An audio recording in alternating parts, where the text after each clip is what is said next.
Salut les amis, j'espère que vous allez bien, on se retrouve pour une nouvelle vidéo sur Dragon Ball Super et aujourd'hui on va parler actualité autour du film puisqu'il y a quelques jours le site officiel a sorti des fiches descriptives sur plusieurs personnages, 13 au total, et aujourd'hui on va se focus sur 3 personnages, Freezer, Broly et Paragus. Et avant de commencer à débattre sur tel ou tel personnage qu'on va évoquer dans cette vidéo par rapport au film, qu'est-ce qui va se passer, etc., on va se lire les 3 résumés des personnages de Broly, de Paragus et de Freezer, et je tiens à préciser que oui, pour l'instant que 13 personnages ont été affichés officiellement sur le site, mais ça ne veut pas dire qu'il n'y en aura pas d'autres. Donc pour l'instant, pour ceux qui sont un petit peu en PLS par rapport à Gohan qui est toujours pas annoncé, restez calme et cool. On va commencer par le personnage de Freezer qui a eu le droit à un gros pavé numérique pour résumer un petit peu toute son histoire. L'empereur du sale qui a tenté par le passé de conquérir tout l'espace, vaincu sur la planète Namek par Son Goku qui s'est transformé en Super Saiyajin. Il est ensuite venu sur Terre pour se venger, mais il s'est fait découper comme un saucisson par Trunks du futur. Ressuscité par ce qui restait de son armée malgré une nouvelle transformation en Golden Chauve dédicace à Black Z,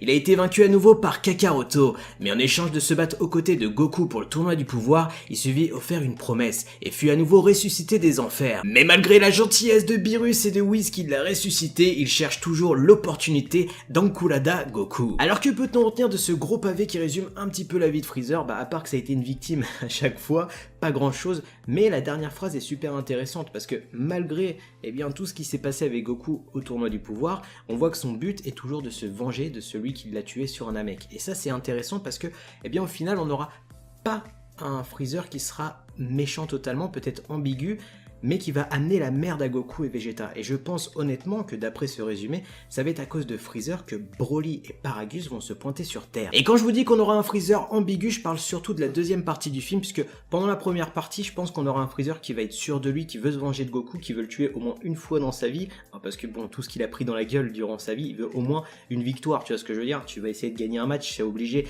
Par contre, dans la deuxième partie, je pense qu'il va être avec Goku et Vegeta, parce qu'on le voit dans le trailer, il se fait défoncer par Broly.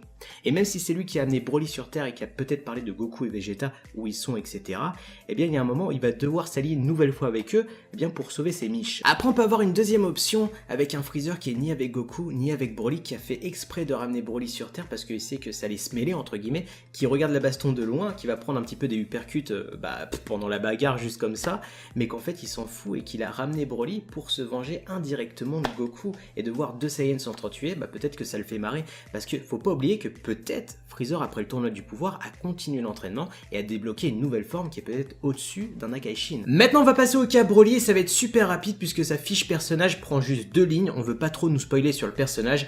Un des rares survivants parmi les Saiyans, un Saiyan mystérieux qui n'a jamais vu ni Goku ni Vegeta. L'objet de sa venue sur Terre est 3 petits points. Vous l'aurez compris, ils font exprès de rester mystérieux sur le personnage de Broly, on ne sait ni pourquoi il vient sur Terre, ni qui il est, ni sa personnalité. Et c'est là où c'est intéressant parce que on essaye de se référer à l'ancien Broly pour essayer de nous dire il va être comme ça, mais peut-être qu'il sera autrement. Parce que même sa forme Ikari qu'on a vu dans le trailer est totalement différente de ce qu'on aurait pu voir de Broly dans les anciens films. Là où c'est intéressant, et je pense que pas beaucoup de monde l'ont repéré, c'est que dans ses chara-design, Broly n'a pas de queue. Et j'avoue ne pas avoir trouvé ce petit détail tout seul. J'étais en live il y a quelques jours avec Saikyo et Marco Gamer, et tous ensemble on a vu ce détail sur le chara-design de Broly, parce qu'on était en train de faire un live sur les fiches techniques des personnages, et là c'est intéressant, parce qu'on a vu que dans le personnage de Paragus, dans ses chara-design, il a une queue de Saiyan. Broly, non. Pourquoi? Est-ce qu'on lui a coupé sa queue? Est-ce qu'il est né sans queue? Est-ce que c'est vraiment un Saiyan de l'univers 7? Ça, c'est vraiment intéressant, parce que on peut partir dans diverses théories. Et pour moi, la première théorie qui me vient à l'idée, elle est simple. C'est tout simplement que le roi Vegeta à l'époque a fait exprès de couper la queue de Broly pour pas qu'il se transforme en Ozaru, puisqu'on sait que à l'époque des Saiyans, à l'époque du roi Vegeta, la seule force qui était cool en tant que Saiyan, c'était quand tu passais en mode Ozaru pour baiser des planètes.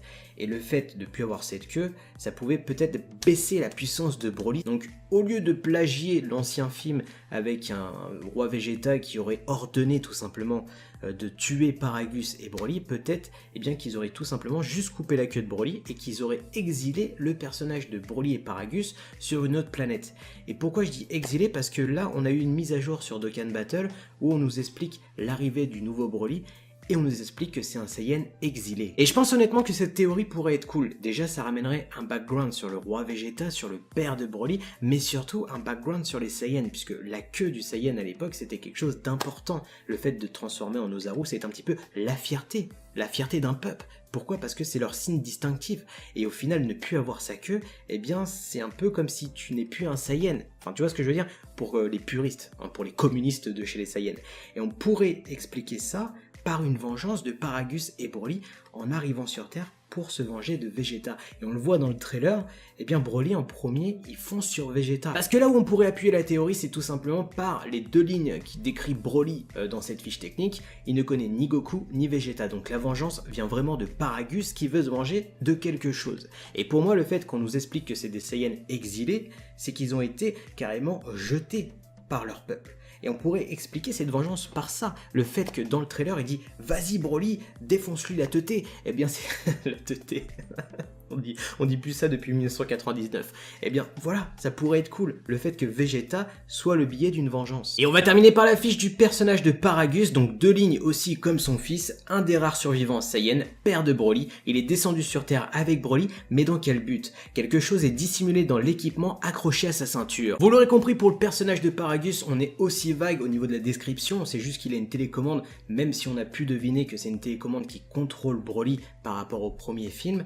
Là où ça pourrait être intéressant, c'est si on revient sur cette fameuse queue qui aurait été coupée par le roi Vegeta, peut-être que l'absence de la queue d'un Saiyan, eh bien, ne lui confère pas tous les pouvoirs qu'il devrait avoir. Parce que dans sa forme Ikari, il a les yeux comme le Super Saiyan 4. Et là tu vas me dire, ouais Chris, de toute façon, Dragon Ball GT c'est pas canon, arrête de parler de ça.